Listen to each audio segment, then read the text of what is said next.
Hello everyone, welcome to my channel. आज हम start करेंगे चैप्टर 5 अर्थमेटिक प्रोग्रेशन समानांतर श्रेणी एक्सरसाइज फर्स्ट 5.1। अब एक्सरसाइज को स्टार्ट करने से पहले हम देख लेते हैं कि अर्थमेटिक प्रोग्रेशन क्या होता है। ओके, उसके लिए हमने ली एक journal series A1 A2 A3 up to and so on. Okay, अब इसको बोलते कैसे हैं? ये आपके पास होती है first term, second term, third term up to and so on, ऐसे ही आगे चलता जाएगा। ये मीन्स ये जो आपके फर्स्ट टर्म होते हैं उसको हम किससे डिनोट करते हैं? A1 से, और इसको आप A भी बोलते हो। सेकेंड टर्म को किससे डिनोट करते हैं? A2 से, थर्ड टर्म को A3 से, ऐसे ही आगे आपके पास ये चलती रहती हैं। अगर आपके पास लास्ट टर्म भी पड़ी होती है उसको हम किससे डिनोट करते हैं? AN से, और इसको हम L भी बोलते हैं लास्ट टर्म को। ओके, अब ये सीरीज एपी है, ये चेक करने के लिए आपको क्या फाइंड करना होता है? डी। देखिए डी कैसे फाइंड करते हैं? पीछे वाले टर्म में से उसके आगे वाले टर्म को सब्ट्रैक्ट करते हैं। ठीक है, D1 A2 minus A1। Okay, एक बार और डी फाइंड करेंगे, A2 A3 माइनस A2। अगर ये दोनों ही D1 D2 अगर इक्वल आ जाते हैं, सेम आते हैं, तो मीन्स ये जो हमारी सीरीज है ये क्या है? एपी है। और अगर ये इक्वल नहीं आते हैं तो मीन्स ये जो हमारी सीरीज है ये पी नहीं है। ओके, बस इसके लिए एक्सरसाइज को स्टार्ट करने से पहले यही हमारा बेस था। ओके, आपको क्लियर हो गया होगा आई थिंक। चलते हैं फर्स्ट क्वेश्चन पे। फर्स्ट क्वेश्चन आपके सामने है, देखिए। In which of the following situations does the list of numbers involved make an arithmetic progression and why? Question क्या कहते हैं? आपको कुछ सिचुएशंस गिवन हैं, उनसे क्या होगा? एक नंबर्स की लिस्ट बनेगी, उससे आपको पहचानना है कि वो अर्थमेटिक प्रोग्रेशन है या नहीं है। है तो क्यों है, और नहीं है तो क्यों नहीं है। ओके, तो फर्स्ट पार्ट है हमारा, देखिए। The taxi fare after each kilometre, एक टैक्सी का किराया हर किलोमीटर के बाद। When the fare is ₹15 for the first kilometer, first kilometre के लिए जो हमारा किराया है वो कितना है? 15 रुपीज़ है। And ₹8 for each additional kilometre, और उसके बाद जितने भी किलोमीटर हम आगे जाएंगे हर एक किलोमीटर पर किराया कितना है आपके पास? 8 रुपीज़ है। मतलब क्या है क्वेश्चन में? देखिए कहने का, यहाँ से यहाँ तक हो गया आपके पास 1 किलोमीटर। ओके, यहाँ से यहाँ तक आपके पास किराया कितना ले रहा है? 15 रुपीज़। अब उसके बाद आप जब नेक्स्ट किलोमीटर चलोगे, ठीक है, हो जाएगा कितना? 2 किलोमीटर। बट इस किलोमीटर के लिए वो कितना किराया ले रहा है आपसे? 8 रुपीज़। ओके, नेक्स्ट आप ऐसे ही आगे जाओगे तब आपसे कितने ही लेगा वो? 8 रुपीज़ इसके लेगा वो। ओके, मतलब क्या है क्वेश्चन में कहने का? सिर्फ फर्स्ट किलोमीटर के लिए आपसे 15 रुपीज़ ले रहा है, उसके बाद जितने भी ऐड होते चले जाएंगे किलोमीटर्स उन पे वो आपसे 8 रुपीज़ पर किलोमीटर पर, ठीक है, वो कितने लेगा आपसे? 8 रुपीज़ लेगा। सॉल्यूशन पे आते हैं। फेयर फॉर 1 किलोमीटर कितना है आपके पास? 15 रुपीज़। अब आते हैं 2 किलोमीटर। 2 किलोमीटर के लिए देखिए क्या हो रहा है आपके पास? 15 तो यहाँ तक हो गया। फिर अगले किलोमीटर के लिए कितना ले रहा है आपसे? +8, मीन्स कितने हो गए आपके पास? 23 रुपीज़। फिर हम चलते हैं 3 किलोमीटर। फेयर फॉर 3 किलोमीटर कितना होगा आपके पास? देखिए 23 तो आपके यहाँ तक हो गए, फिर उसमें हम 8 क्या करेंगे? ऐड करेंगे। कितना हो गया आपके पास? 31 रुपीज़। अब देखिए ये नंबर्स हमें क्या दे रहे हैं? एक सीरीज बनाएंगे हम इन नंबर से, ठीक है। इन नंबर से हम क्या करेंगे? एक सीरीज बनाएंगे। 15, 23, 31 up to and so on. ये आगे भी देखो, आप इसको निकालते जाओगे तो ये आगे निकलता चला जाएगा। ये आपको ऐसे करना बहुत जरूरी है, ठीक है। अब ये आपको चेक करना है कि जो आपके पास सीरीज बनी है ये एपी है या नहीं है। ये बताने के लिए आपको क्या करना पड़ेगा? डी फाइंड करना पड़ेगा। हम क्या करते हैं? D1 फाइंड करते हैं। 23 माइनस 15 इज इक्वल टू कितना हो गया? 8। फिर हम क्या करते हैं? D2 फाइंड करेंगे। 31 माइनस 23 इज इक्वल टू कितना आ गया आपके पास? 8। देखिए D1 D2 दोनों सेम आए हैं, मीन्स आप क्या लिखोगे? D1 is equal to D2। D1 D2 जब सेम होंगे तो ये सीरीज हमारी क्या होगी? एपी होगी। आप क्या लिखोगे एंड में? difference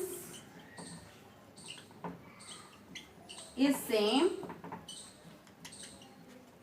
therefore it is an AP। Okay, तो ये आपके पास क्या हो जाएगी, AP होगी। क्लियर? ओके, चलते हैं सेकंड पार्ट पे। क्वेश्चन आपके सामने है, देखिए क्वेश्चन क्या है। The amount of air present in a cylinder when a vacuum pump removes 1/4 part of the air remaining in the cylinder at a time। देखिए, the amount of air present in a cylinder, cylinder के अंदर जितनी भी हवा present है, when a vacuum pump removes 1/4 of the air remaining in the cylinder at a time। जब हम vacuum pump को यूज करेंगे, वैक्यूम पंप एक टाइम में सिलेंडर में से 1/4 पार्ट बाहर निकाल देगा हवा का, जितनी भी उसके अंदर हवा है उसका 1/4 पार्ट बाहर निकाल देगा। ओके, तो हमें ये भी गिवन नहीं है कि उसके अंदर कितनी एयर है, उसका वॉल्यूम कितना है। हम क्या करेंगे, उस चीज को लेट कर लेंगे। Let the volume of cylinder is equal to V। अब देखिए क्वेश्चन क्या कहता है, ये उसके अंदर हवा है, ये मैंने मान ली है कि सिलेंडर के अंदर V हमारी हवा भरी हुई है। अब क्या होगा, मैंने वैक्यूम पंप यूज किया, जब मैंने वैक्यूम पंप यूज किया तो इस हवा का 1/4 पार्ट बाहर निकल जाएगा। तो हम इसका पहले क्या करते हैं, 1/4 पार्ट बना लेते हैं कि इसका 1/4 पार्ट कितना होगा। देखिए टोटल हवा ये है हमारे पास, इसका 1/4 मीन्स आप क्या करोगे, इसको 1/4 से मल्टीप्लाई करोगे। ओके, जब आप इसको मल्टीप्लाई करोगे आपके पास कितना आएगा, V/4। टोटल एयर में से 1/4 पार्ट क्या हो जाएगा, सब्ट्रैक्ट हो जाएगा। आपके पास क्या आ जाएगी, रिमेनिंग एयर आ जाएगी। क्या हुआ, ये आपके पास होगी टोटल एयर सिलेंडर के अंदर, उसमें से क्या होगा, उसका 1/4 पार्ट बाहर निकल गया है, जिसके फॉर्म में कुछ नहीं होता वहां पे 1 होता है। अब हम क्या करेंगे, इसको एलसीएम लेके सॉल्व करेंगे। एलसीएम कितना होगा, आपके पास 4 आ जाएगा। जब आप इसको एलसीएम लेने के बाद सॉल्व करोगे, आपके पास यहाँ पे कितना आ जाएगा, 4V - V मीन्स 3V/4। अब हमारे सिलेंडर के अंदर कितनी एयर बची है, 3V/4। अगर हम दोबारा वैक्यूम पंप यूज करेंगे तब क्या होगा, इस एयर का, अब तो ये बची है ना, इस एयर का 1/4 पार्ट फिर दोबारा से क्या हो जाएगा, बाहर निकल जाएगा। फिर हम क्या करते हैं, इसका 1/4 पार्ट बना लेते हैं। पहले कितना बनेगा, 3V/4 इंटू 1/4, इसको 1/4 से मल्टीप्लाई करेंगे, कितना आ जाएगा आपके पास, 3V/16। 4 into 4 is 16। Okay, next time में आप यही करोगे। हमारे पास रिमेनिंग एयर कितनी है, 3V/4। 1/4 पार्ट कितना होगा इसका, 3V/16। ये हो गया इसका 1/4 पार्ट। ओके, टोटल एयर में से क्या किया, उसका 1/4 पार्ट आप क्या करोगे, सब्ट्रैक्ट करोगे। एलसीएम कितना हो गया, 16 हो गया। 4 से 16 को डिवाइड करेंगे, 4 आएगा। 4 से 3 को मल्टीप्लाई करेंगे, 12V हो जाएगा। माइनस 16 को 16 से डिवाइड करेंगे, 1 को 3 से मल्टीप्लाई करेंगे, 3V। कितने आ गए आपके पास, 9V/16। ओके, देखिए हमारे पास एक नंबर लिस्ट बन चुकी है। हमारे पास फर्स्टली जो वॉल्यूम था हमारा कितना हो गया, V। फिर हमारे पास कितना आया, 3V/4। फिर वैक्यूम पंप यूज किया, फिर कितना आया, 9V/16। ओके, तो हमारे पास ये सीरीज बन गई, V 3V/4 9V/16 up to and so. जब हम इसको आगे ऐसे सॉल्व करते रहेंगे तो आपके पास ऐसे ही हमारे पास वॉल्यूम फाइंड होता रहेगा। ठीक है, अब ये जो हमारी सीरीज है ये AP है, आपको ये बताना है। तो उसके लिए आप क्या करोगे, D फाइंड करोगे। आपका D अगर सेम हुआ तो ये जो सीरीज है वो क्या होगी, AP होगी। और अगर आपका D सेम नहीं हुआ तो जो ये आपकी सीरीज है वो AP नहीं होगी। D1 3V/4 - V, जिसके अपॉन में कुछ नहीं, वहां पे 1। 4 आपका हो गया एलसीएम, 3V - 4V कितना हो गया, -V/4। D2 फाइंड करेंगे। D2 9V/16 -3V/4। 16 एलसीएम हो जाएगा, 9V - 4 इंटू 3 इज 12v, कितना हो गया -3v/16। ओके, देखिए दोनों ही नंबर डिफरेंट डिफरेंट है ना। -v/4 d1 हमारा निकला है, d2 कितना निकला है -3v/16। Okay, d1 not equals to d2, difference is not same, therefore it is not AP। तो आपके पास क्या है, ये AP नहीं है। समझ आ गया। चलते हैं थर्ड पार्ट पे। थर्ड क्वेश्चन आपके सामने है, देखिए थर्ड क्वेश्चन क्या है। The cost of digging a well after every metre of digging when costs ₹150 for the first meter and rises by ₹150 for each subsequent meters।